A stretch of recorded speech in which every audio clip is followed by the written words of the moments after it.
Hare Krishna, everyone. Welcome to this week's edition of the Hare Krishna Project podcast. This is episode number 118.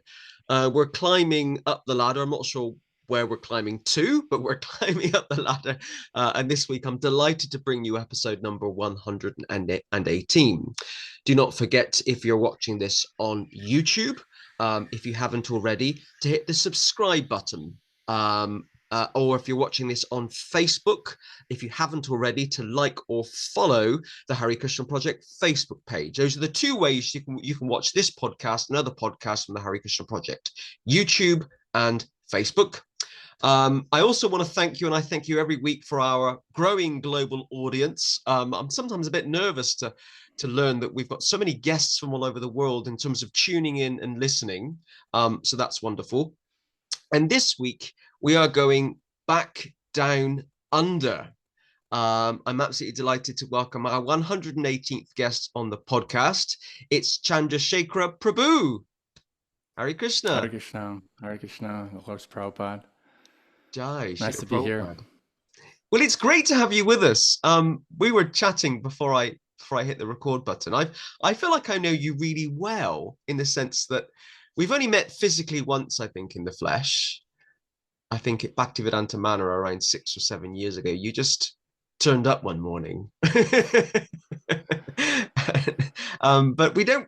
But in terms of, because of social media, you see my posts and I see your posts, and I feel like I know you very well. But this is an opportunity for our guests to find out about you. Who is the real Chandra, whatever that means. So, Chandra, let's start with the first question. It's the first question that every guest gets, just to warm us up. Please tell us a bit about you and where you are from. From Los Angeles. I was born in Santa Monica, California. First generation American, I could say, from a Croatian mother who immigrated to LA when she was, I think, 15 or so, and a French father.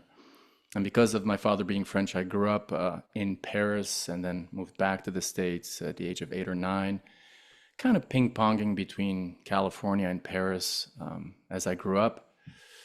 I went to 1 year of university at Cornell University, after which I made the great move of dropping my education temporarily by Krishna's mercy, and joined the ashram, as most people on the fag end of that join, as the only option, or the only alternative for becoming a Vaishnava or a devotee did at the time. And then I served, I guess, as a full-time devotee. It's a problematic term, because I think householders who have their careers and jobs are definitely full-time devotees too. But let's say I did outreach work or missionary work, full-time, quote unquote, for about 10, 15 years. Traveled with Bhakti Charu Swami as his personal assistant for 4 or 5 years, was on Indradyumna Swami's Polish tour, was I guess a big book distributor, like a former #1 book distributor in America, the LA airport specifically. After which I got involved, I got closer and closer to Hridayananda Maharaj and was involved in his Krishna West project, and returned to the University of California at Santa Barbara, got a degree in religious studies, and then by Krishna's mercy, I believe, got admitted to Oxford and did a master's in theology in beautiful England. And now I teach Bhakti Shastri online, an official course, and I try to annoy devotees about the dress code issue, and and do some other online translation and YouTube videos and stuff like that. Wow. Prabhu. Did you have a particular a religious upbringing at all? Let's say loose Catholic. Interesting. I'm intrigued by I often ask people what about their upbringing, because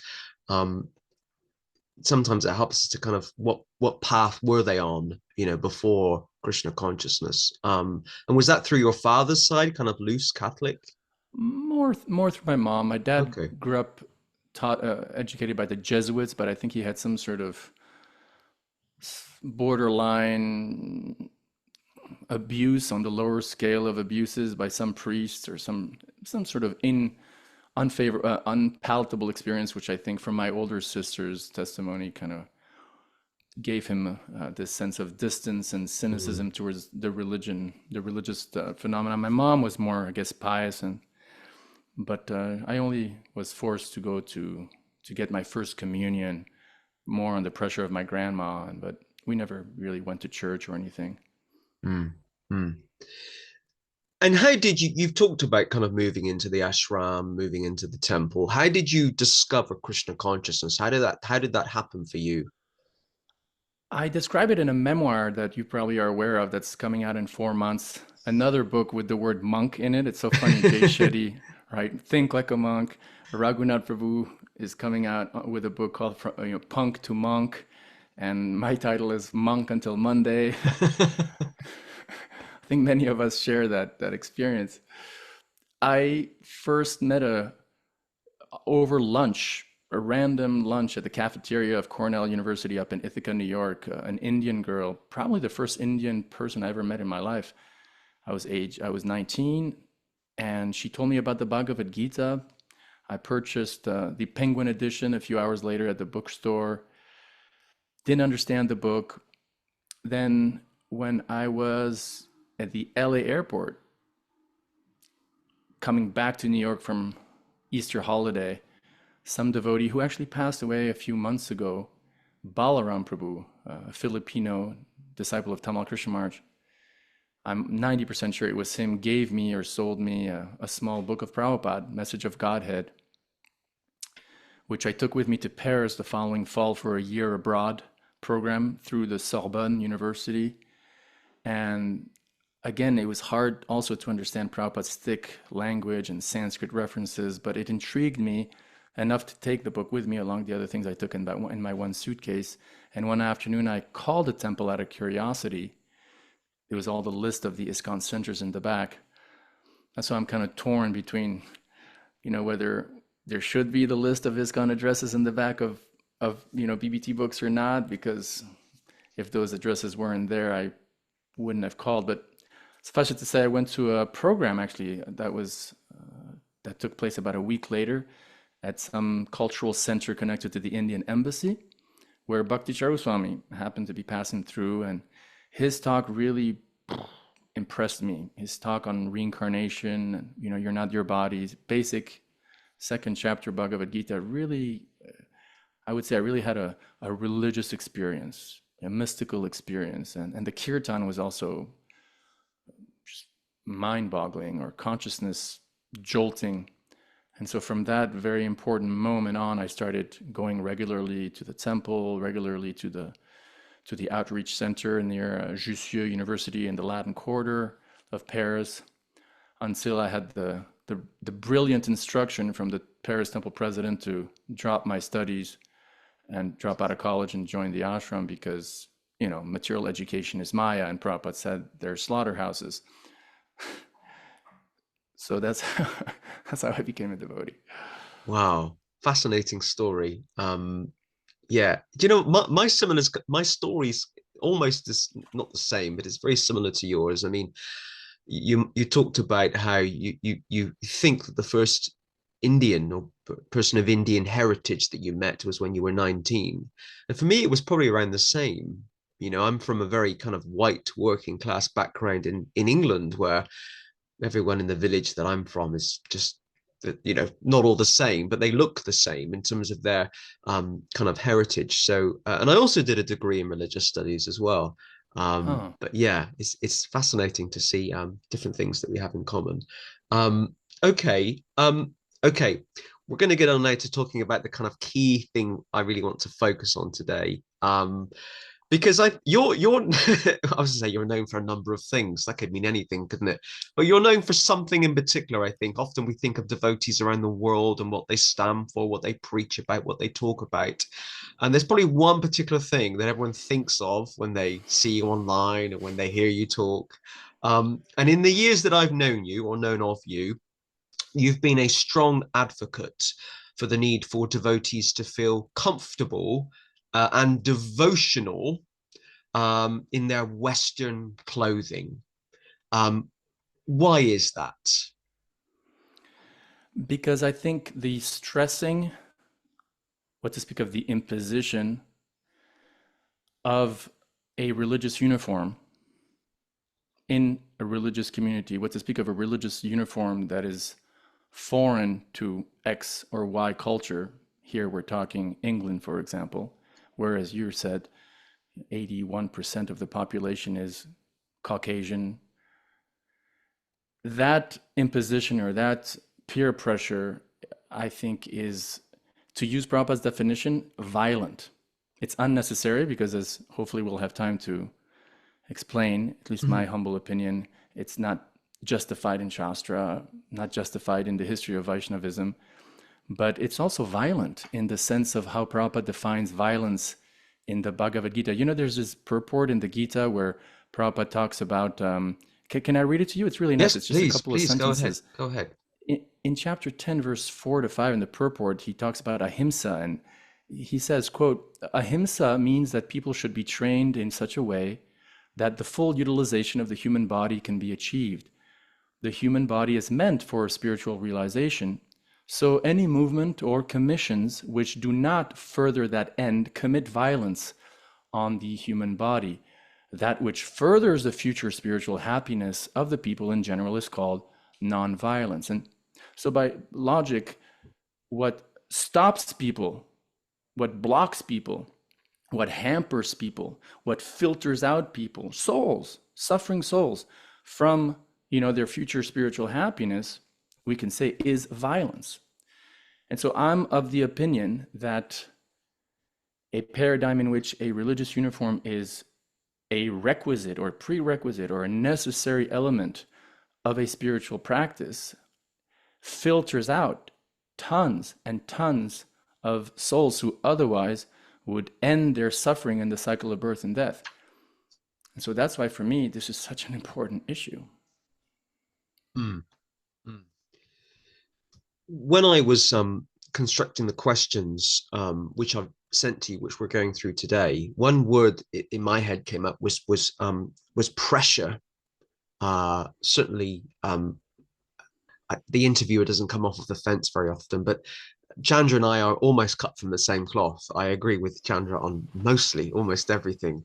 And I remember in my early days of being being in ISKCON, and the way I felt was pressured or pressurized. And so this is why I've put this next question together. Why do you think? Why is there such a pressure in the Hare Krishna movement and ISKCON in particular for devotees to wear Indian style clothing, such as kurtas, dhotis, and saris? Why is that pressure there? Why does it exist? And a shaved head for men, regardless of Yes. whether you're a monk or not. I like how you mentioned, and in particular ISKCON, because, for example, when you look at the off brand, the offshoot of ISKCON that took place in the 70s with Siddha Sarupananda's movement, which some claim is the only time that Prabhupada actually officially allowed one of his followers to splinter off. His movement has issues. I believe we don't even know if he's alive or not, but putting these things aside, one of the main things that made Siddha Sarupananda, historically speaking, with ISKCON, leave ISKCON or leave the authority of the GBC and so on and start his sort of own movement, was the dress code issue. And I mention him because since the 1970s, the followers of Siddha Sarupananda have been presenting Krishna consciousness, albeit perhaps with issues that we won't get into and that I'm not even that familiar with. But for example, not chanting the Hare Krishna mantra in public, which I'm sorry, I find incorrect. But at least I believe they've got one thing right from the very beginning, and that is a presentation of Krishna consciousness for householders, right? That's totally in accord with this come as you are in Sattvaguna, according to local culture where you are approach. And look at Tulsi Gabbard. You've heard of Tulsi Gabbard, right? Yeah, yeah.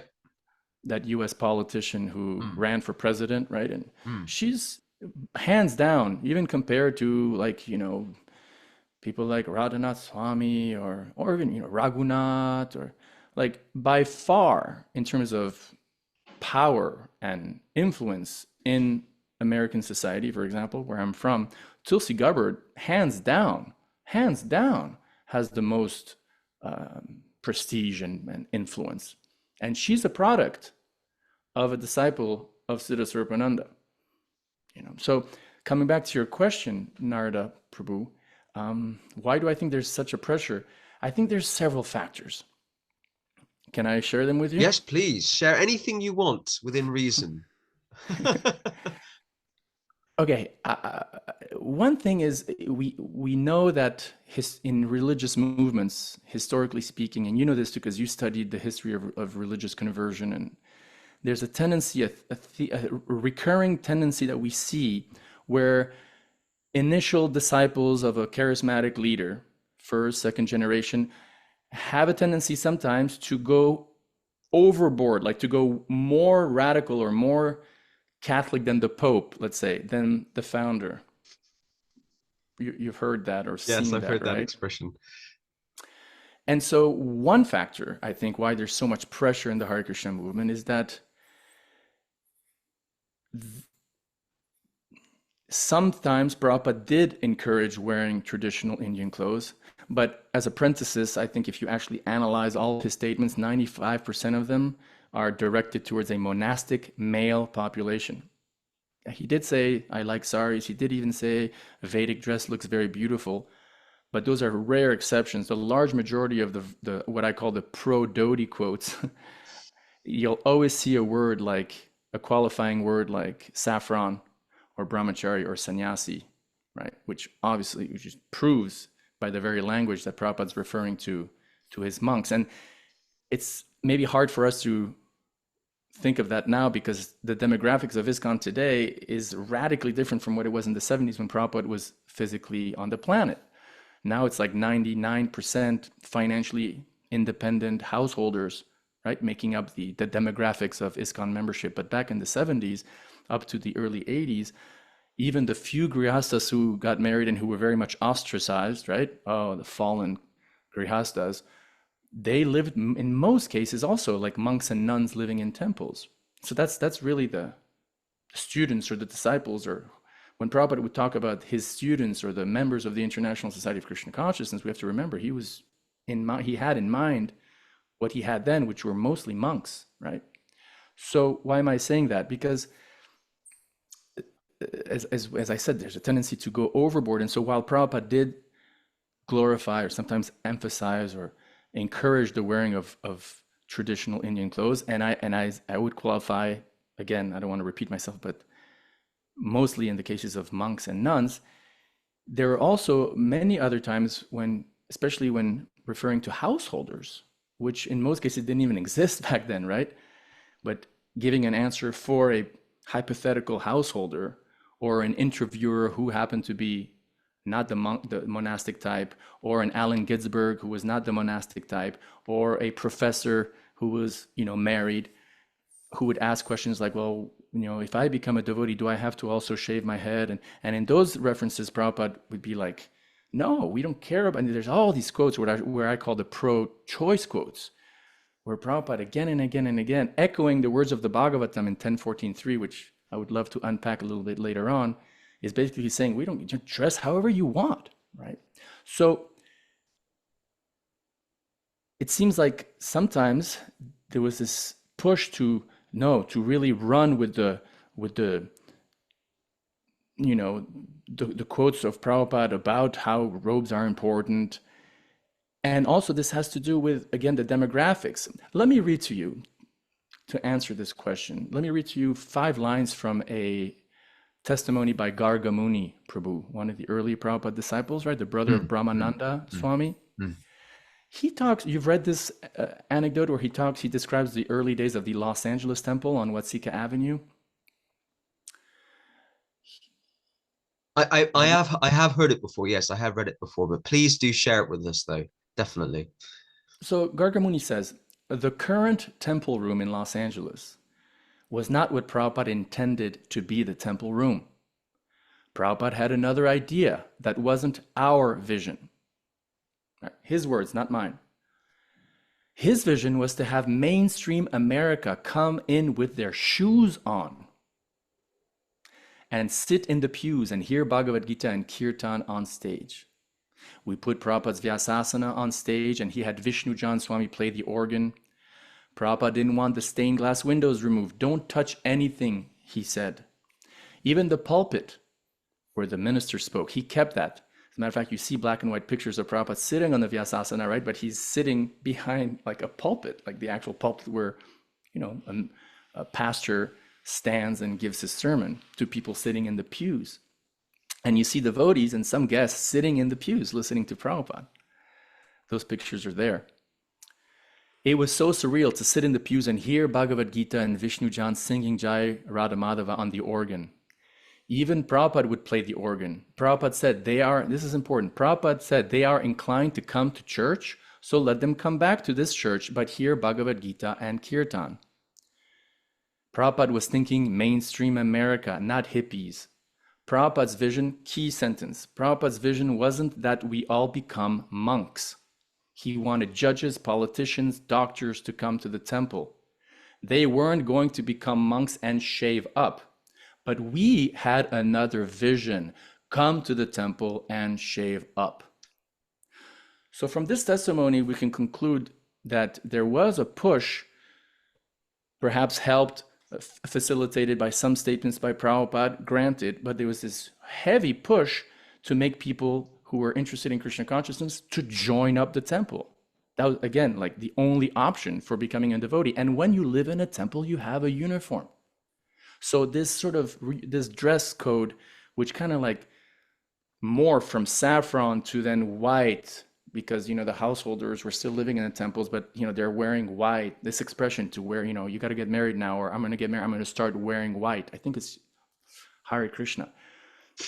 was very much an influence of, sort of an Indophile fascination with India, and maybe an attempt also to imitate how Prabhupada dressed, as well as an ashram-centered or a monastic type uniform, right? And so the pressure is still there today, because even though the demographics of ISKCON have shifted from a monastic base to a congregation-based demographics, we're still lagging behind in a lot of stuff, and we're still like imposing, in this case, I believe, a monastic / Indian uniform upon a membership of devotees, which since the mid 80s has shifted from monastic to householder, right? For example, like another example of, if I may, Prabhu, of being more Catholic than the Pope, or more Vedic than Prabhupada, Mahatma Prabhu, as you know, Prabhupada disciple, initiating guru, and God, how I wish he wore pants and shirts. And God, how I wish the Vaisheshika Prabhus and the Kalakantas and the Prithu Prabhu back in the day, and all the Grihasta initiating gurus who are either initiating now, how I wish that for the last 30 years that they've been Grihastas, if they had only, represented, especially, the white or Western, and I would also include the blacks or the Latinos or the, smaller minorities, basically any non-Indian, and even Indians. If Indians or Indian-bodied souls who are concerned about the Western mission, this applies to you also, they only dressed in Western clothes all along, I believe, it's my opinion, they would have the same number of, highly qualified Indian disciples that they have today, but they'd also have hundreds, if not thousands more disciples coming from the white and black and Latino ethnic background. So Mahatma Prabhu tells the story of how he was kind of upset. He liked to do book distribution in dhotis, and then when it sort of became known that Prabhupada had agreed and even encouraged that devotees could go on book distribution, and again, these devotees are all living in temples as monks in Western clothes, Mahatma Prabhu says that he wrote to Prabhupada saying, this is not good. Some devotees are going, it's a compromise, kind of like they're, it's a lowering of the standard. And to his surprise, Prabhupada wrote back saying something to the effect like, well, if you're attached to wearing your dhoti, I allow, go ahead. I give you permission to wear dhotis on book distribution. And to him, he says he was like shocked because he was expecting the diametrically opposed reaction from Prabhupada, namely like, yeah, you're right, shame on them. They should, stick to the highest standard of dhoti and kurta. But Prabhupada like flipped the script on him and said, yeah, well, look, if you're attached, those who are not attached, they'll go out in Western clothes because the result is what counts. And, more books means more souls saved. But if you're attached, okay, I have a consent, I give you I allow you to, I, I concede to your attachment to Indian clothes in so many words, So that's one point, Prabhu. And yeah, like I said, there's this point of the psychology, perhaps, of the 1960s, like the counterculture Mm. rejecting mainstream society, right? So therefore, it's nice to be weird and to be freaky. But still, like you'll notice, a lot of testimonies from a lot of these early devotees, it was hard for them even to adopt the dhoti kurta uniform. Bhakti Tirtha Swami says, "Oh my God, I'm not going to wear these kind of clothes." Hare Krishna Maharaj also says when he saw them on TV, he was like, "I'm never going to dress like that," right?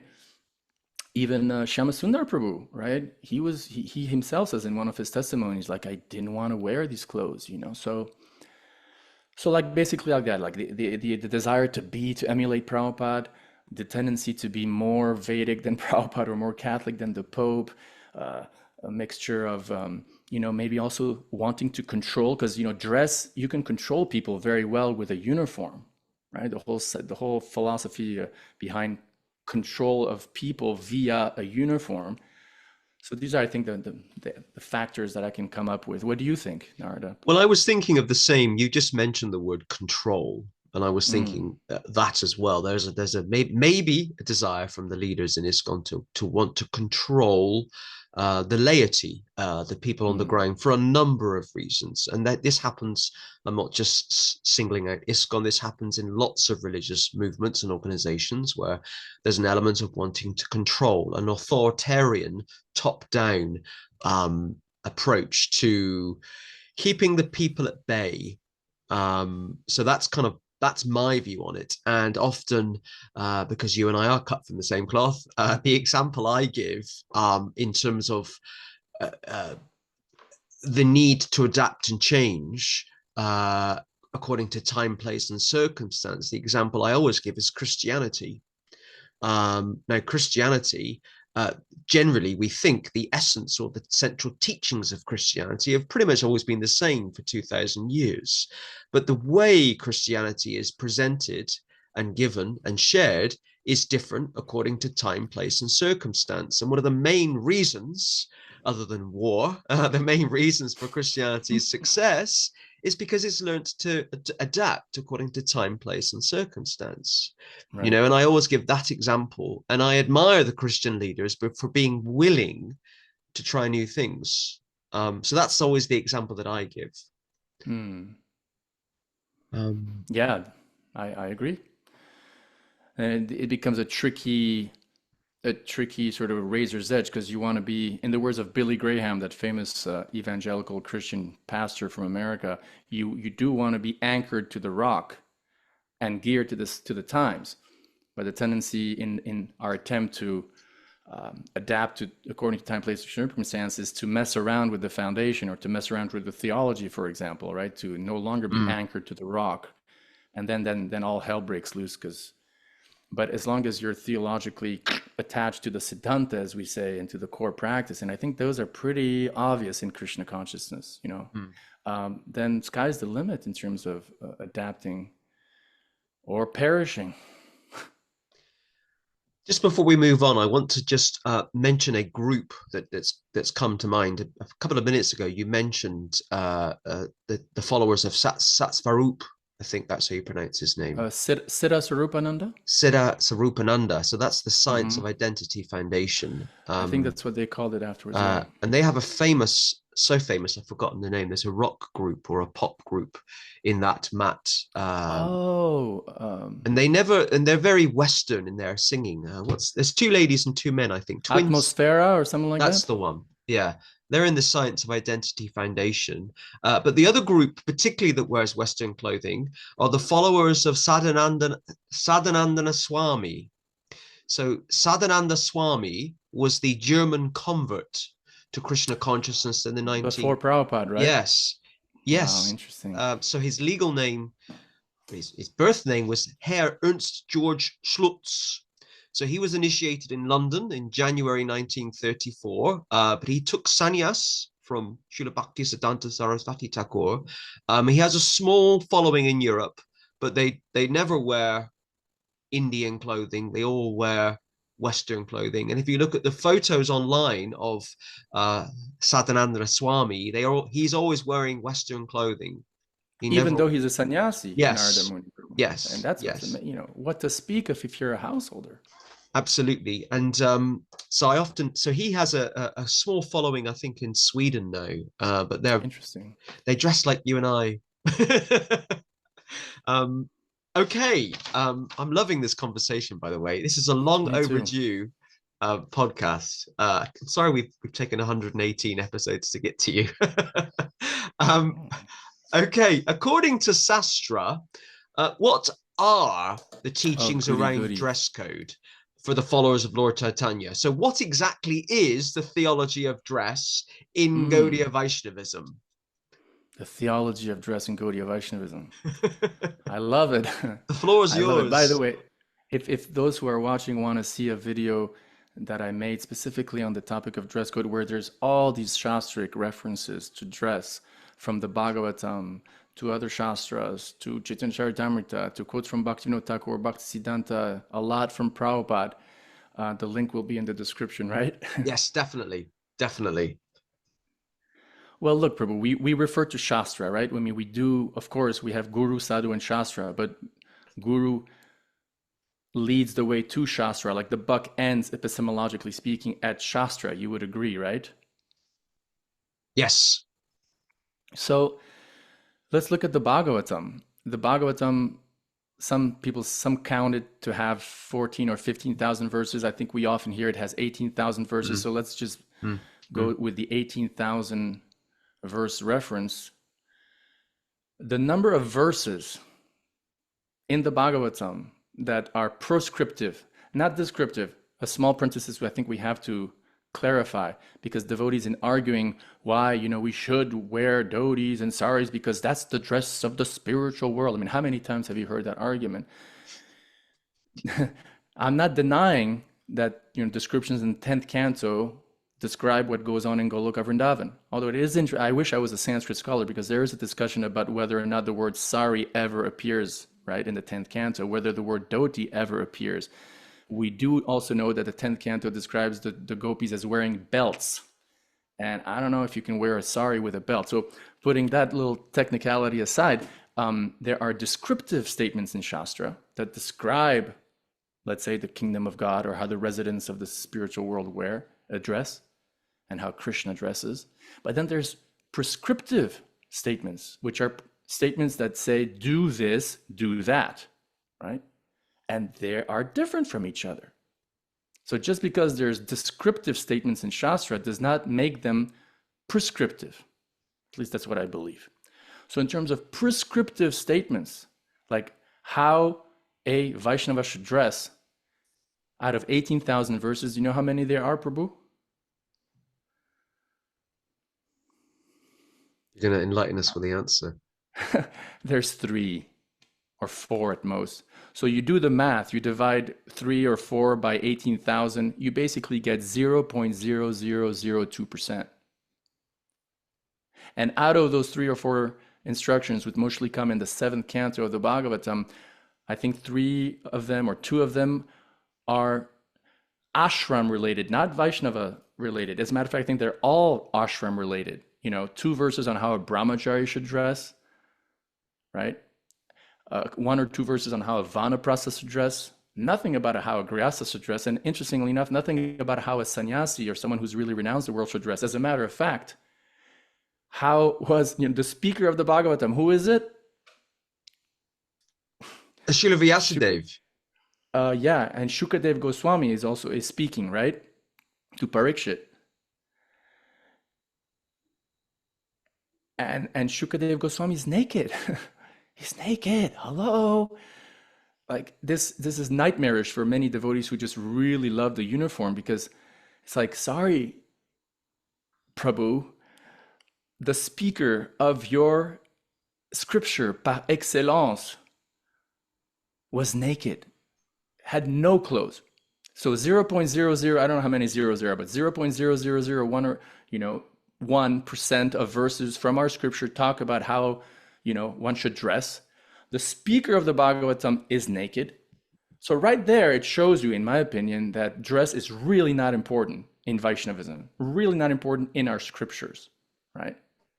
There is one verse in the 10th canto, which I think is the foundation of the come as you are approach. And if you, as you kindly say, sometimes read the stuff I write, I often quote this verse from 10.14.3 from the Bhagavatam, the third line specifically, right? The verse starts with Gyane prayasamudapasya namante eva jivanti san mukaritam bhavadiya varta. And then the third line is stanestitaha, Shrutigatam Tanuvan Manubir, etc., where Lord Brahma, in his glorification of how Krishna is achievable or is captured or subdued, so to speak, by submissive oral reception, he slips in those very, very, very, very important two words, stanistita, in there. He says, while remaining situated in your established social situation. While remaining situated in your established social situation. While remaining, right? And Prabhupada, sometimes because sometimes there's like contradictory statements by Prabhupada, like how, sometimes he's like a pro-dhoti, right? Or sometimes but look how in 1968, he perfectly echoes this very statement by the Bhagavatam, right? He says in 1968, where is it? He says, in 1966, as early as 1966, listen to this, because I think it's very relevant. I just quoted the Bhagavatam, right? This principle of stanestitaha, remaining in your situation. Prabhupada says in 66 in New York in August, similarly, if our purpose is Krishna consciousness, either I dress myself in this orange color, or either you dress in coat, pant, and shirt. Oh, there is no difference. As apprentices in 1977, in February 1977, Narada Prabhu, Prabhupada gives the definition of what is grihastha dress. Because you think, how should a grihastha dress? Oh, ideally, white dhoti, white kurta, and shaved head and a shika, right? In 1977, the founder Acharya of the International Society for Krishna Consciousness, the Senapati Bhakta of Lord Chaitanya, gives his definition of what is grihastha dress. And it is what? It is nice coat, pant, gentleman. And I'm quoting verbatim. Nice coat, pant, gentleman. That's what a grihastha dress is. So coming back, if you allow me just to finish this 1966 quote, Prabhupada says, oh, there is no difference, right? If you're wearing this orange color, so in other words, a sannyasi who has a uniform, like a brahmachari, who wears a dhoti, that's saffron, right? And even then, Prabhupada himself, there's other quotes as a smaller parenthesis. He often says, like, if I had to do something important that requires me to wear ordinary dress, I would wear it, right? He encouraged Bhakti Sarup Damodar Maharaj to wear, Western clothes at the Bhaktivedanta Institute. But then, sannyasis do, I think, come back to their sort of home base, and they do have a uniform, at least since the time of Bhaktisiddhanta Saraswati Thakur. So allow me to finish. There is no difference, Prabhupada says, because the aim is the same. Everyone combinedly. We have formed a society to work combinedly. Oh, there is no restriction that only these orange-colored sannyasis will be allowed and not the white dress. So he says white dress, but he says a man in coat pants. No, that is not purpose. If the purpose is that we have to become Krishna consciousness, we have to work combinedly in Krishna consciousness. There is no question, and this is the point, there is no question of changing the dress. Neither you haven't got to renounce your present position. So you see the link with Lord Brahma saying, while stanestitaha, while remaining in your established situation. And that's what Lord Chaitanya also taught the Kumra Brahmana in South India, who wanted to give up his family and join Lord Chaitanya. And Lord Chaitanya said, no, stay where you are and preach locally. And that implies you can dress like everybody there. And since we're on the topic of Lord Chaitanya instructs Raghunath before Raghunath Das takes sannyas. Remember when Raghunath Das wants to go to Lord Chaitanya and Lord Chaitanya sends him back, right? And he says, don't be a markat vairagi, don't be a artificial renunciate, go home. And he tells him something really extreme, which would shock most ISKCON devotees. He tells, it's right there in either Chaitanya Bhagavat or Chaitanya Charitamrita. He tells Raghunath, go back home and practice Krishna consciousness in such a way that no one will even notice that you're a devotee of Krishna. Amazing, as a householder. So then, the question is, okay, where's the Shastric justification for, on the contrary, like going out in public as a householder, with bald head and flowing shika and a Middle Eastern white kurta and some white dhoti that, millions of non-Vaishnavas wear in India and have always worn, in the name of what, So you have the Bhagavatam, Chaitanya Charitamrita, Lord Chaitanya's own example, if I may. Lord Chaitanya's own example, when he is a householder, Narada Prabhu, Lord Chaitanya doesn't have a shika. And this is huge. Lord Chaitanya, Prabhupada told us, right, is the paradigmatic teacher by example, right? He's the acharya by, the apotheosis of being an acharya, because he's in Vishnu Tattva, in the Vishnu Tattva category, we believe, right? And so his example is really the gold standard. He didn't have a shika when he was a householder. And when he becomes a devotee, quote unquote, because it's his pastime, we believe, we hear, when he becomes a devotee, he doesn't change the way he dresses. As a matter of fact, the Vaishnavas in Navadvip at the time do not dress differently from the rest of the non-Vaishnavas, and in many cases very aggressive, materialistic, demoniac people in Navadvip. They dress exactly the same. They may distinguish themselves by tilak, by tulsi beads, but not by the way they dress. And last reference, Prabhu, if I may I? Yes, please. I'm loving these references. Here. I'm loving it. Well, you're tolerant. Thank you. The Patan Vaishnavas. Remember in Chaitanya Charitamrita we have this. I have to thank Krishna Kripa Prabhu, that wonderful kirtaniya from America who travels around the world and does 3 hours of kirtan, watch in hand every day. And he brought this up to me. And even I have to also give thanks to Govinda, a local from the manor, who's, he's an old friend. And so I hope he won't mind saying this in public, but he's so stubborn about wearing his dhoti. He's a wonderful Harinam devotee. He's a wonderful soul. I admire him, and I'm his servant, I believe. But he's so darn stubborn that even though he gave me the greatest argument for, come in your Western clothes approach, represent in your Western clothes approach, namely the Stanistitaha verse that I just mentioned. That comes from him. I have to give him credit. But it's like, okay, you give me this great reference. Why don't you apply it? I remember recently, he told me, let's just, Govinda, forgive me if you're watching this. I don't mean to share something that's too intimate, but he did tell me, like, Chandra, we just have to kind of admit it that, Westerners or whites basically don't join the Hare Krishna movement or don't become devotees.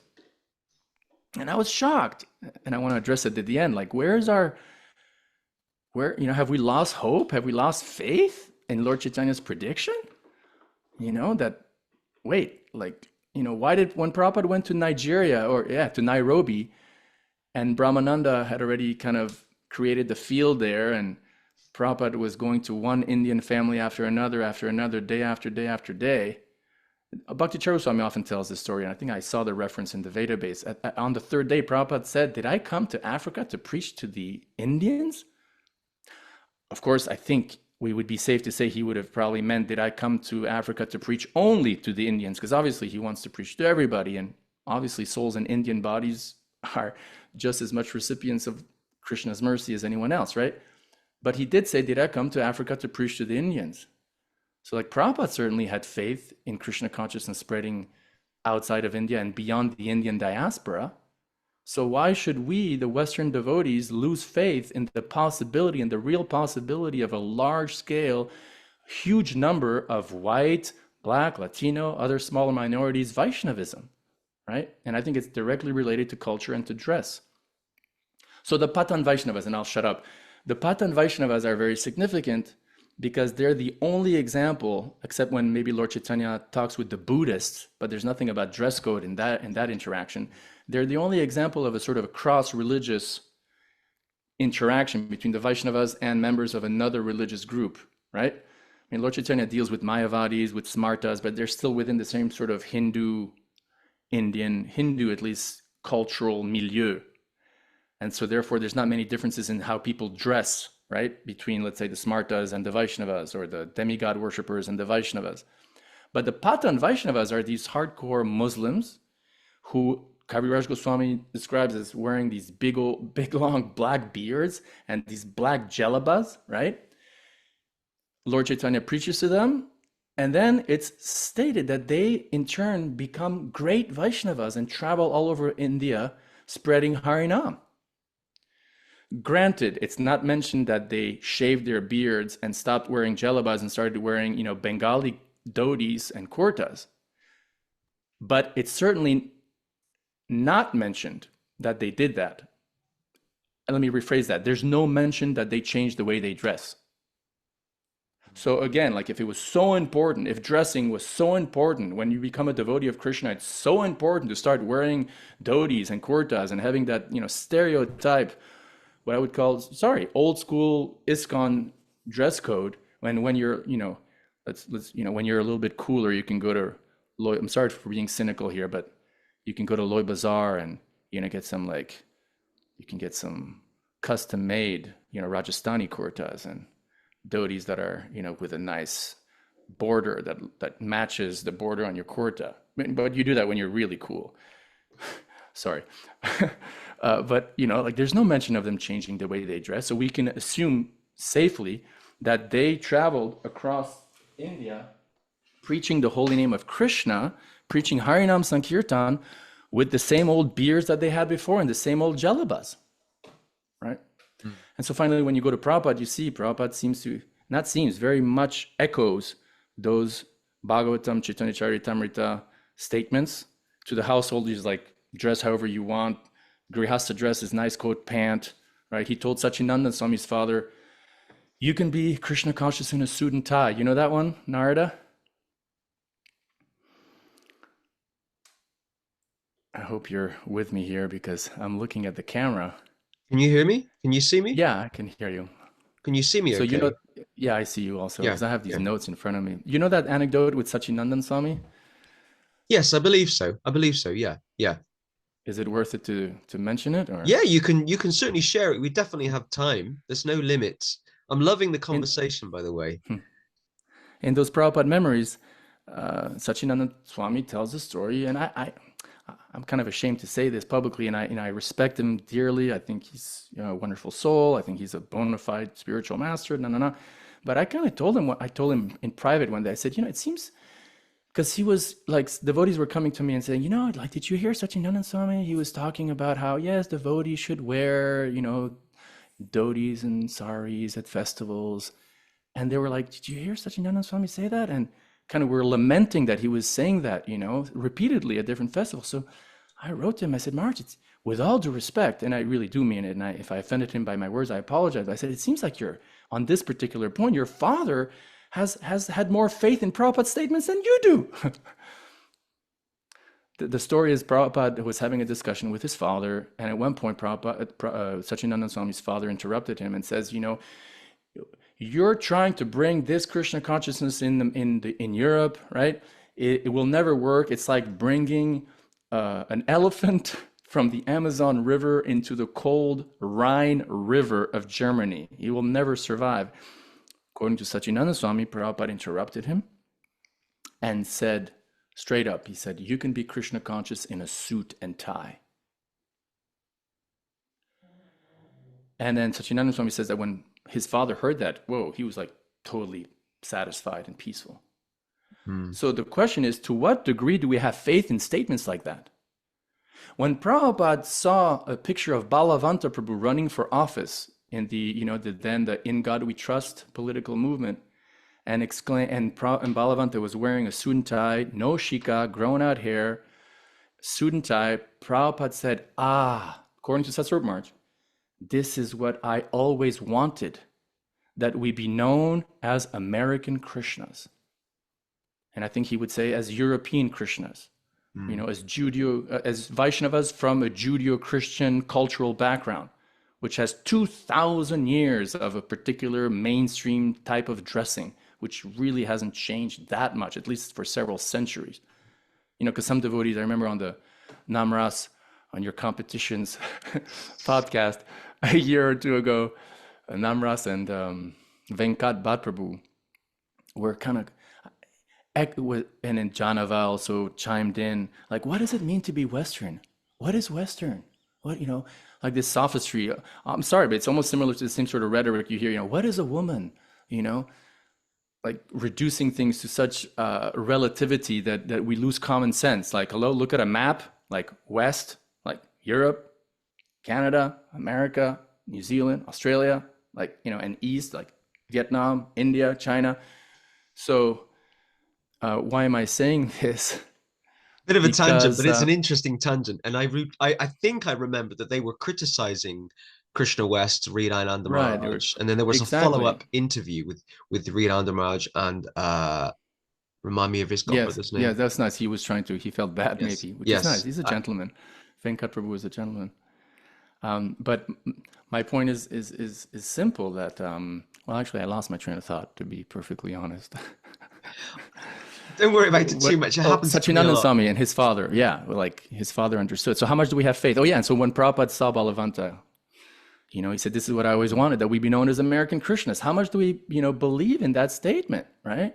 And how many examples of successful Western Vaishnavas who adopt a Western style in terms of their preaching do we need to see for us to like realize, wait a second, maybe the principle of like wearing local clothes applies to not just when you go and sell a book to someone on the street corner, but maybe applies also to, you know, how we give lectures or how we even worship the deity, God forbid, and how we lead kirtans, how we appear not just on the street, but like, you know, at our own festivals.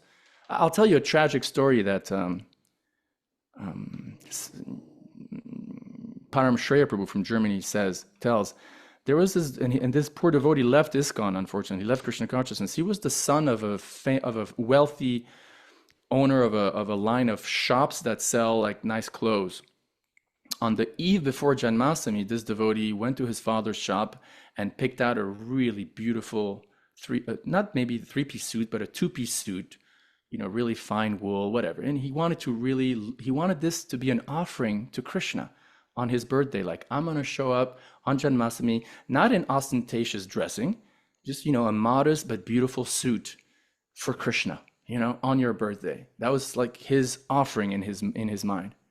And according to Parameshwara Prabhu, that devotee was so much criticized and demonized on that day of Janmashtami for, you know, not wearing a dhoti, that he was heartbroken. He never came back to ISKCON again. He gave up practicing Krishna consciousness. Right. So on that happy note, I'll you say something, please. Yeah, unfortunately, I've heard a number of stories like that. People feel like they're from a Western background or Judeo-Christian background, and they just feel like they don't fit in to ISKCON or they don't fit into the Hare Krishna movement. So they feel as if there's no other option but to leave. So I've heard a number of stories like that, and I'm quite I won't say his name again, but I'm quite sad that some devotees think that really it's only Indians or Hindus that will join the Hare Krishna movement these days. There are those of us, you and I are in that group, that haven't surrendered, haven't given up. We're still flying the flag for Gaudiya Vaishnavism in the Western world. And I have a dhoti. I have one dhoti in the cupboard. I wear it on very rare occasions if I absolutely have to, because it's according to the circumstances of that event. But as you know, because we've had some exchange about it recently, I run an initiative called the Hare Krishna Project in the UK, and we distribute books, we go and visit schools, we speak in libraries, we organize festivals. I always put on a nice shirt and wear trousers because that's what I feel comfortable in. That's my culture. And I don't want these And I Western think that's what people can identify with too, Yes, with you. yes. You know, psychologically, I mean, I haven't seen the studies, but I would assume these studies exist, is that you join things or you get involved with things if people look like you or they behave like you. Well, Narada Prabhu, why, if you know, you may not have seen the studies, but why is it, like you yourself so brilliantly said, why is it that when you look at the history of religious conversion, and let's take the Christians for example, right? When they go to China, for example, right, the priests start wearing the clothes of, it wasn't Buddhist, it was Confucianism. They start wearing the robes of Confucianist or followers of Lao Tzu, and they learn the language. So, you know, there's dress in terms of, like, Bhaktisiddhanta, speaking of which, he compared dressing to language. They're similar. So not only do they learn Chinese, they try to find the all the possible theological bridges in Confucianism and say, oh, you see, the Bible also says that. And then they start dressing like people from China at that time, right? Why would they do that if what you're saying is not true? Why is there not a constant effort on the intelligent preacher's, you know, agenda to make sure to facilitate the transmission of the transcendent message in a package, in a cultural package, whether it be language, whether it be food recipes, whether it be architecture, hint, hint, Gargamuni's testimony about how LA was with the pews and the pulpit, and whether it be clothes, hint, hint, nice coat, pant, gentleman, this is what I always wanted, if it wasn't true.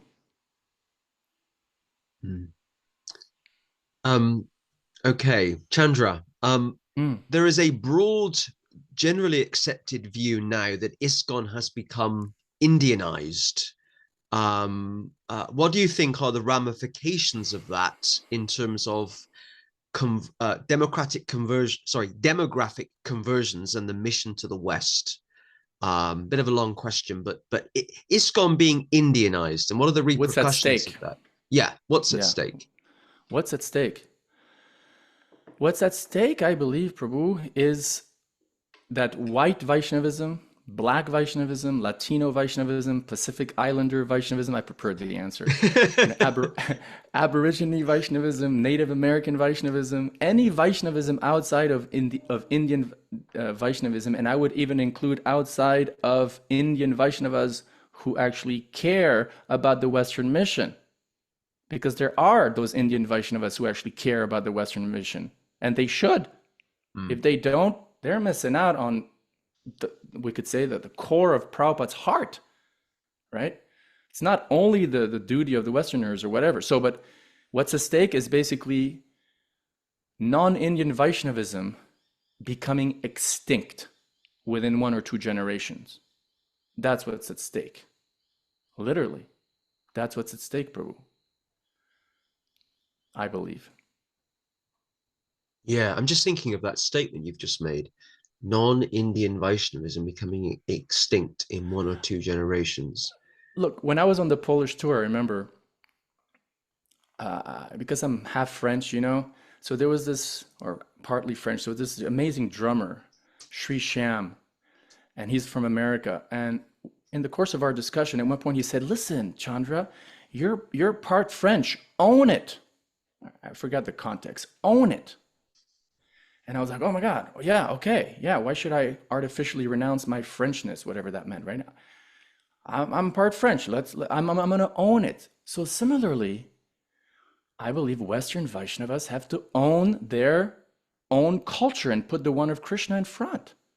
Own the fact that you're white and that you come from a Judeo-Christian background, and just engage that in Krishna service. You do not, as Hridayanand Maharaj gives this great analogy, I think it's brilliant. You don't have to, like, you know, take out the Indian zeros of Indian culture and then, instead of putting the one of Krishna in front of your own zeros, which represent your own culture, but then, you know, when you put the one, it becomes spiritualized. Instead of just doing that, you take out the Western zeros, put in Indian zeros, and then put the one of Krishna in front. Like, own your own culture. Own your own culture. And yeah, okay, over the centuries it changes, and now it's multiculturalism, blah, blah, blah, but there still is a Western core culture. And I think unless, especially Western devotees start, and the grihastas, sannyasis are kind of, you know, brahmacharis and sannyasis, but they're all, anyway, they're 1 or 2% of the population. Unless we own our own culture and start really producing Krishna conscious art and culture and literature and music and food and so on in Western cultural language, it's game over.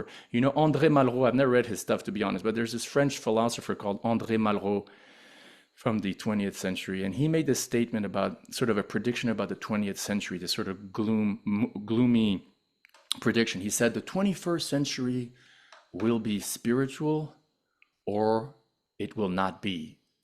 In other words, like there's only one option. Either the 21st century is a spiritual, you know, we get our act together, we become spiritual, or we're going to auto-destruct and, you know, non-exist. The human race will just auto-destruct. I'm not saying I agree with that, but in a similar vein, my opinion, and I'm just, you know, small, ordinary, I believe that unless Western householders, Western Vaishnava householders really start stopping to artificially renounce their Western culture and actually start engaging their own local Western culture in Krishna service, there will not be a Western, there will not be non-Indian Vaishnavism. And the same applies to Africans, and the same applies to, again, all the other, you know, ethnicities of the world.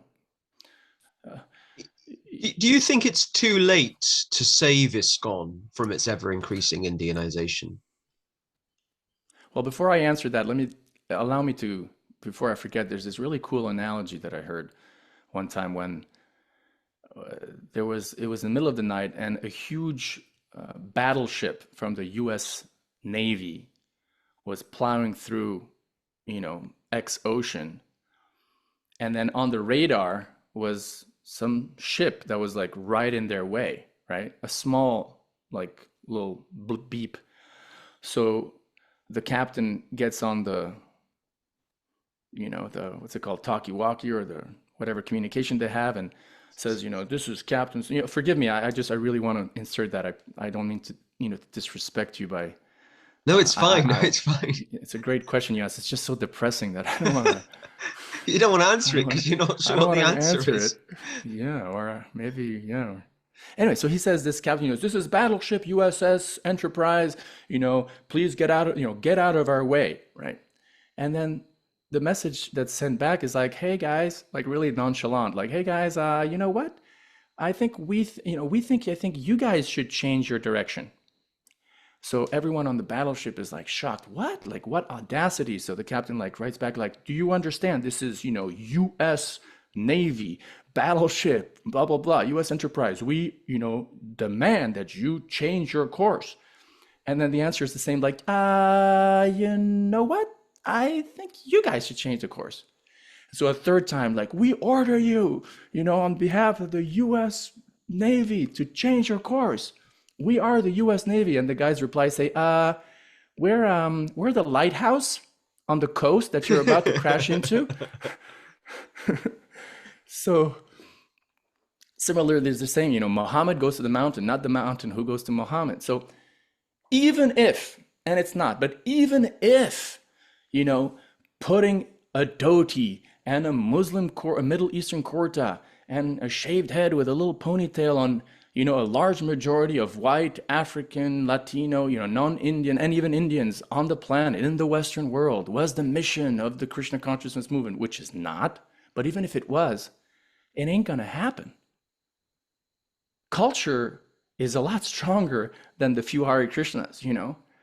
So we had better just focus on the essential. What's the essential? Harinam Sankirtan. Chant Hare Krishna, offer your local food to Krishna, wear your local clothes in sattvic fashion, serve Krishna with that, try to follow the four regulatory principles as strictly as you can, chant, you know, 16 rounds if you're in ISKCON, etc., etc., and read the Bhagavatam, blah, blah, blah, blah, blah. That's, you know, transcendental. And that's where there's a chance of spreading, right? But, you know, the coast is not going to change, right? So is there hope? What do you think, Narada? Well, I think that, put me on the spot. I think that when you and I meet in 50 years to do a follow-up podcast, I have no idea how old you are now, but I think I'm gonna be dead. I'm 51. 51. You'll be 101. I thought you well, you look great for 51. I thought you were quite a bit younger than that.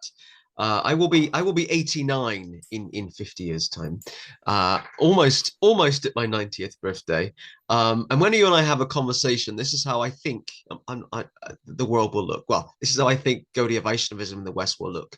ISKCON will still exist, but it'll be largely, unfortunately, I have to say, it'll be largely an organization that supports the Indian diaspora as it is now.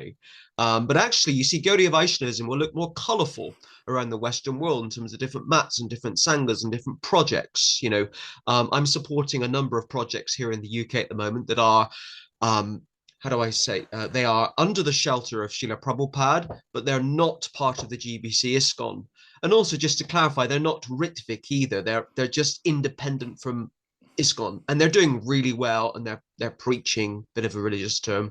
And I just think, with the with the flavor or the diversity of Gaudiya Vaishnavism, different mats, different sanghas, I think it will just look more colorful, which for me isn't necessarily a bad thing, but they won't be But you under think the the. core ISKCON, there's no hope for core ISKCON, huh? Core ISKCON will just stay stuck within the Indian diaspora, huh? Well, part of the answer, my answer to that is based on your answer to my next question that I've just thought of, and that is, how are you personally in the work that you do and the things that you speak on? How are you received by the leadership of ISKCON? How do they receive you? It really depends where. Like, for example, here I'm in New Govardhan, Australia. The temple president, Ajita Prabhu, has a wonderful laissez-faire policy where if you want to lead a kirtan in pants, even in shorts, you're welcome. I've given 4 or 5 Bhagavatam classes here, Bhagavatam classes in pants.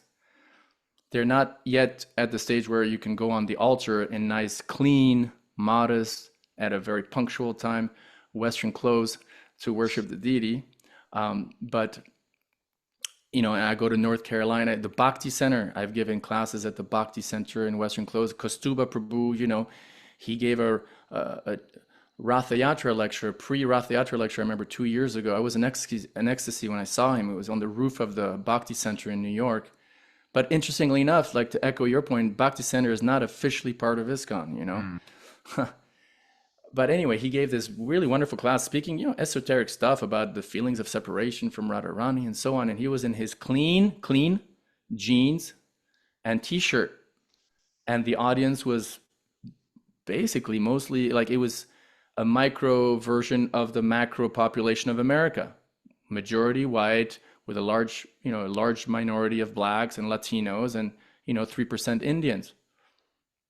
As it is in England. I mean, in England, if we were really doing our things right, I think, or anywhere in the Western world, ideally, in the best of worlds, our Sunday feast or our like Sadhu Sangha festivals, for example, as takes place on Memorial Day in America, you would have right? You agree? You would have a micro version of the greater population of that particular given country. And that would prove that ISKCON is situated perfectly at equidistance from all the different ethnicities and niches and stuff, and is therefore really a house in which the whole world can live. I mean, not just can, but does. Yeah, I again, I agree with you, but uh, I feel like I'm being ultra negative with this I view that think is I don't think ISKCON will change. And that's kind of like I've come off the fence and said that. And it sounds really depressing. But unless the leaders in ISKCON now are willing to listen to you now and start to even slowly put those changes in place, so over the next decade they'll be implemented, I just don't see it happening. And actually, and we're hence on the other side of the coin, we're talking about the ever increasing Indianization of ISKCON, with the acceptance that it might become more Indianized. When is it going to start turning? We're talking 100 years, 50 years. hmm, But I think there for was other reasons, I'm just being quite honest that people's connection with the ISKCON we know today would just be different, for a number of reasons. Um, That's why I was hesitating. Like, why should I call? Why should there be even an order of ISKCON? Like, in the Catholic Church, there's different orders, and that doesn't really work in a Grihasta majority kind of model like the evangelical Christians or Protestants. It does in a Catholic context, but we're a grihasta friendly religion as opposed to, only monks can be priests or only sannyasis can be gurus kind of model like the Catholic Church. So the very idea of an order doesn't sit perfectly well with me. But why should it be like, sub programs of ISKCON that, at best say a project of ISKCON, right? But that have a different name, that are the cool ones, that are the ones that are actually successful, Like in Paris, in the center of Paris, there's this little preaching center called Yoga Lyrique. And lo and behold, because the preachers there are giving class and doing kirtan in their normal French clothes, mainstream, and yes, there is such a thing as a mainstream. Sorry to break it to you, Prabhus. Sorry for sounding arrogant, but a lot of locals come, a huge percentage of locals come compared to, our traditional temple where the beautiful deities of Radha Parashishwar are and where you basically are in Dhaka. You don't have to fly to Bangladesh. You can just go to our temple and you're in Dhaka, or you're in, and they're great souls. I mean, the Bangladeshis who come to take shelter of Radha Krishna are wonderful. All the Gujaratis who come to the manor to take shelter of Krishna, they're wonderful, right? We're trying not to be on the bodily platform of life. And as a matter of fact, I think it's because we so much believe or try to identify as souls that we can openly speak about different races, right? And this type of demographic issue. But why should it be, why can't that cool little program in Paris, or for example, in LA, same thing, like the same phenomena, like Bhaktivedanta Manor 2.0, oh yeah, just wait 10 years, 5 years, the same thing that happened at Bhaktivedanta Manor will happen. In other words, shift into the Indian diaspora, and then it's like goodbye, basically. I'm sorry, with all the respect that I've heard, I've seen, is basically, the amount of money that is not invested in local preaching is absurd, right? Absurdly small. So 2.0, why should those centers keep, those temples and so on, keep the name ISKCON, but the really sort of more progressive programs like the Yoga Lyrique, or like in LA, I was saying, now it's coming also into that direction. But 2 streets down or 4 streets up, there's a yoga studio run by a nice devotee called Kumi, and every week they have a group of devotees who do a mantra house or mantra lounge. And again, the lecturers in jeans and shirt, but speaking, Siddhanta, beautiful Hare Krishna Maha Mantra, nice local prasadam, and the place is packed with whites, blacks, Latinos, but they're called the mantra house. Why can't they be called ISKCON, right? Why can't ISKCON be, at least in some places, have the name ISKCON and actually be relevant and cool, quote unquote? You know what I mean by that, right? We will move on to something a bit more positive in a moment, but something else I just want to kind of pull out when discussing the future of ISKCON is another way to maybe answer our question, or to look for another answer, is to look at the leadership of ISKCON now and look at the ages of the bodies, the ages of those that are gurus or on the GBC, and look at also those that are on the sannyas waiting list. And does that give us an indication of what ISKCON will look like in 20 years' time? I think it does, but it tends to give an indication to your sort of prediction that you just Unfortunately, yes. 10 minutes. Yeah. Yeah. I'm sorry that sounds a bit negative, and no, I don't want to be negative towards those that are on the sannyas waiting list. I'm sure they're wonderful people. I just wanted to kind of I'm probably a bit more realistic about what's achievable and what the future will probably look like. But we need Western gurus, Western modern gurus who are strict and who are dressed like normal British or Americans. And if they want to wear tilak, all glories to them. If they want to have tulsi, all glories to them, because those are the 2 things that Rupa Goswami mentions. No one else in the world wears tilak except the Vaishnavas. No one wears tulsi. And again, whether it's 3 strands or 1 strand, give the devotee a break, for God's sakes. Like, oh, you're only wearing 1 strand, or you're initiated, or you're not initiated, you're supposed to have only 1 strand, or you have 3. I mean, this is madness. Maybe in brahmachari ashram, fine, but hello, we're not in a brahmachari ISKCON anymore. We need Western, and that's why, like you were saying, the age and stuff, and I come back to my lamentation that Western innocent conditioned souls deserve to be connected to Krishna via householder gurus like the Mahatma, like the Vaisheshikas, like, Kalakanta and, Virabahu Prabhu in South America, or Chaitanya Chandrashekhara Prabhu in India, in Russia, who, by the way, of all of them, wears t-shirts and pants the most often. And perhaps it's not a coincidence that he has, in a relative way, the most success, if that can be measured.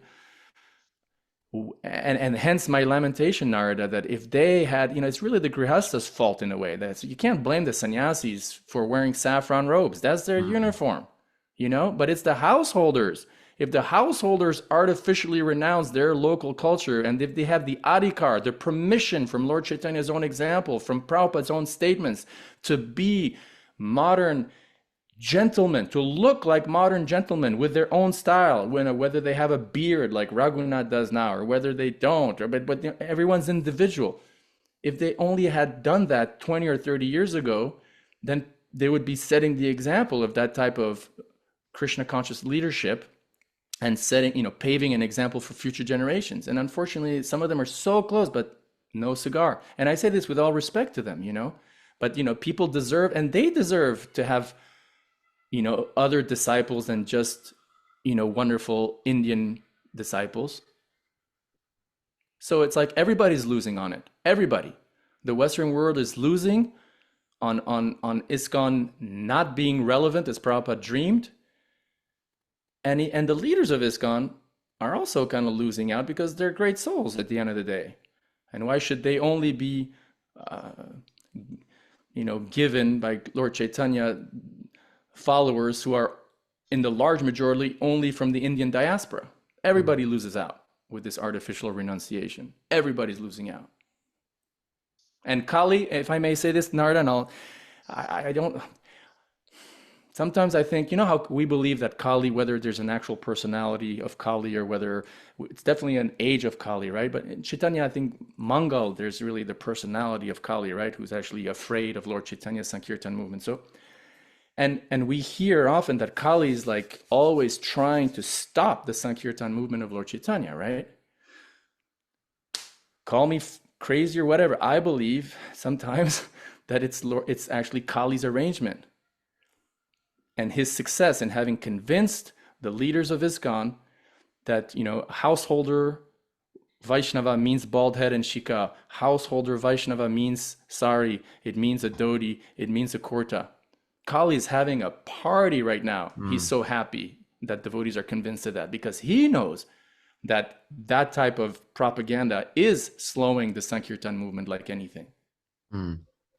What do you think? Is that kind of really? Yeah, I mean, I've never thought of that analogy in terms of using bringing Kali in, but we are in the and I feel so bad too, Narada, because then I'm making enemies among Vaishnavas that I want to have next to me singing the holy name anytime and when I die. And so I'm afraid of saying things like this because it makes me have a very condescending attitude towards other devotees, right? And I hate that feeling. But I can't help thinking that. I don't know. Well, join the club. I've got lots of enemies, so unfortunately. But in terms of what we're going to do with this podcast, we're going to put a link to a video that you want to show where you talk about a lot of the scriptural or sastric references. Yeah, as I was telling you, a year ago in Germany, I was asked to give a class at the nice center there, who also have this really cool policy, Nishinga Kshetra. You can give a class in pants if you want.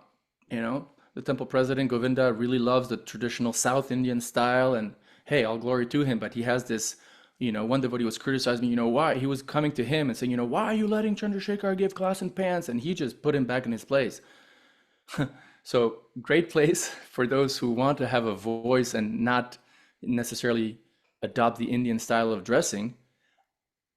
The class I was giving, just to say it in one sentence, happened to be a verse on dress. So I took advantage of that opportunity to really prepare a really well done class. And I have all sorts of motion graphics and, quotes from all the different acharyas. But it's a 2-hour long class. And, I'd recommend you, if you're interested in the topic, you want the type of references I was just making reference to, they're all there in that video.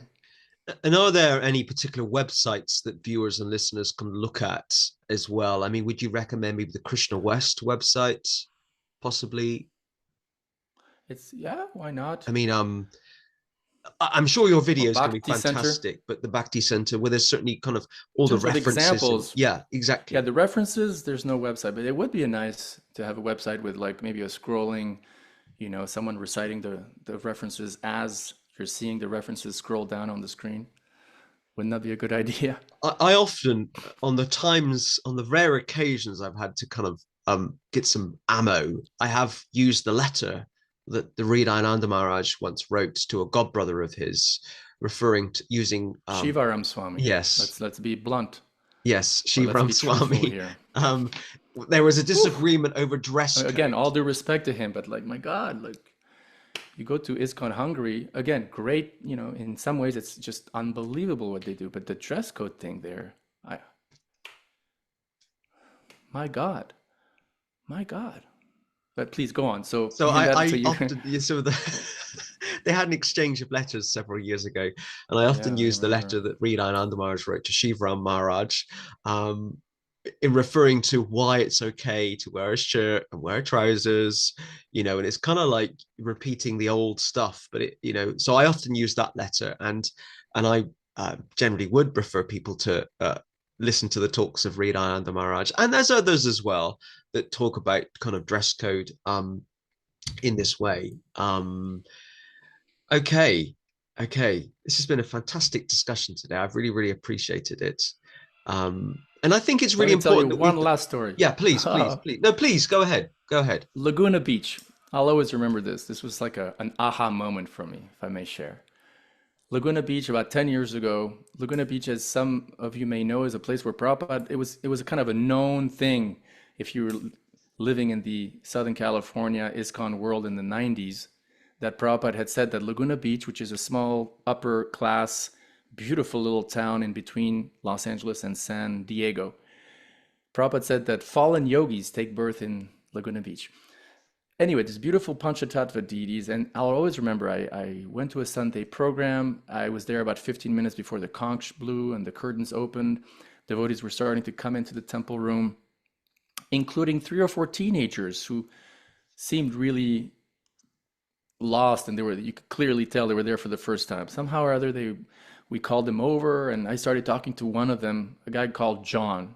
I remember he was 17 years old, nice, handsome, well dressed.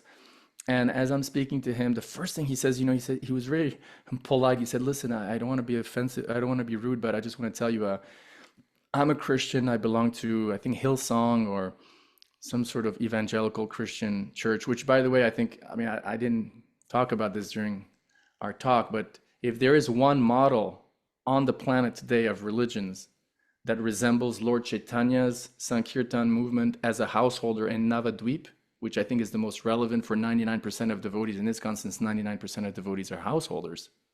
It's not the Catholics. It's certainly not the Amish or Mennonites or Hasidic Jews or Sikhs, who all have a distinct uniform, including the priests, as well as the laity or the congregation that is radically different from the rest of society. It's not the Catholics because, while the laity or the congregation doesn't have a uniform, the priests have a uniform. And I don't think Lord Chaitanya's movement even looks like that. The Brahmins, regardless of tradition, what to speak of Lord Chaitanya and the leading devotees in Navadvip when he was a householder, did not distinguish themselves from non-devotees by the way they dressed, right? So coming back to, so therefore, the model that resembles, I think, that example, paradigmatic example of Lord Chaitanya as a householder in Navadvip is the example of the evangelical Christians today, who, lo and behold, are the ones who are kind of surviving the best, at least in the Western world, right? They're Yeah, adapting the best. I don't know the stats. I don't have the stats to hand, but I think the stats show that in terms of Western religious activities, the evangelical Christians are growing, and one of those Yeah, reasons will be that people, this guy looks normal. I'm going to go, whatever that means. I'm going to go and hang out with exactly, him. Narada. Exactly, exactly. You And know. householders can do that. So Um, this John tells me, so I'm sorry, I'm a Christian and I'm not interested to convert to your religion. I'm just here with some friends. And I told him, sure, sure, no problem. Like, hey, totally, no problem. So he relaxes a bit and he says, so what do you guys believe? So there was 5 minutes before the conch blew. So in 5 minutes, I tried to summarize what I thought was the essential core elements of our theology. We're not the body, our scriptures, Bhagavad Gita, reincarnation. You got to, connect with God, go back, home back, etc. So as I'm just a few minutes before the conch blows, he then says, "So what's up with the dress?" Because as I'm speaking, devotees are starting to come in, some in shorts and shirt, local California style, and some in their dhotis and saris and stuff. So he asks the question. And I was like, oh.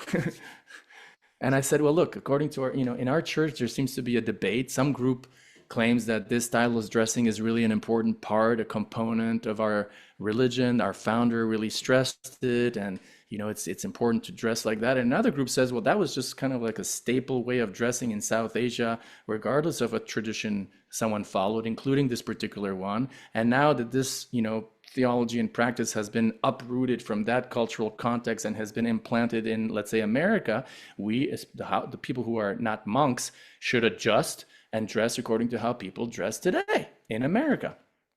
And you know what he told me? I'll always remember this, Narada. He said to me, wow, if I had to dress like Jesus Christ dressed 2,000 years ago in order to be a member of my church today, I would never be a member of my church.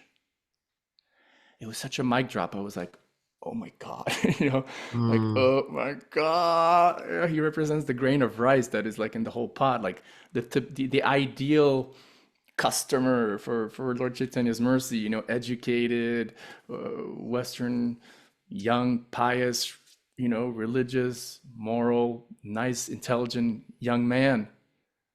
When he said that, if I had to dress like Jesus dressed 2,000 years ago, I would never be a member of my church today. I was speechless.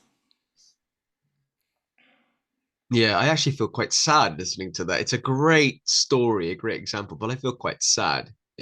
And I hope John's doing okay today. I'm sure he's happy in his church. I actually, as I do follow you on social media, I was aware that sometimes you do visit Hillsong. I think when you're in France, possibly, or something. I've seen. They inspire me. They've got nice sentiments. I'm not really into Yeah. Christian theology that much. Some things are cool, but just the way they do church, right? That's the Mm. thing. Like, how do they do church? You know how much money they invest in their own children, in facilities for their own children? That's the other thing. I think that's related to clothes and to artificial renunciation. They're linked. The whole story of the attrition rate of our first and even second generation of ISKCON children is just appalling, right? I think there's a direct link to the high number, aside obviously from child abuse and stuff like that, but on a more subtle level, there's also a factor that is influencing a high attrition rate of kids born in a movement not wanting to be identified with the Hare Krishnas, with the way the nonverbal language of Hare Krishnas in the Western world. It's like cringe, like, oh my God, no, this is not my dad and my mom, like I don't know them. So I just like the way they do church, and how much they invest money in really empowering their future householders, and just doing everything so that these kids can have the best material education and be the best Christian doctors or Christian politicians or Christian architects or Christian bakers, or Christian Mm. dentists. I mean, they know about Yukta Vairagya in a way so much, or they apply the principle of Rupa Goswami's Yukta Vairagya like so much more efficiently than we do in some ways, Prabhu. So yeah, they inspire me in that way. You see, people, including me, we are following you on social media, and we do see what you're up to. So it actually, the reason I mention it because it stood out for me that you had been going to Hillsong. On the rare occasion I have time, I'll go to um, my local Methodist church. I was raised in the Methodist tradition, who are You were nonconformist. you were raised in the Methodist tradition. Yeah, kind of Yeah. nonconformist Protestants, and they're just very nice and very kind. And I might pop in once a year, but you know what they do? They come up to me and they give me a hug and they say, Nathan, it's great to see you. How have you been? And I feel so welcomed and so included and valued. And they haven't said, where have you been? How is your Or prayer how life come you're not going? wearing a dhoti? Yeah, yeah. They just accept me for who I am, which is fab. Okay, we have been chatting for about 90 minutes, an hour and a half. Awesome. It's been wonderful to have Chandra as the guest on this week's podcast. I'm sorry It's it's my taken. honor. Thank you, and forgive me anyone if I committed any offense in my words.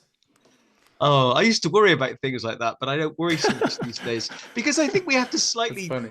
have kind of slightly not thick skin and say what you want, but I think there has to be that open, mature adult dialogue. I Uh, agree. I you agree. know, We're not a cult, like, and we're adults, right? We've been in the Hare Krishna movement for decades. It's like, I agree. I'm happy you say that. so we have to just be adult and mature. I mean, I did a Facebook thing a year ago about going. I meant to be finishing the podcast, but I'll say this one thing: is that one podcast I produced, somebody was offended by what the guest said.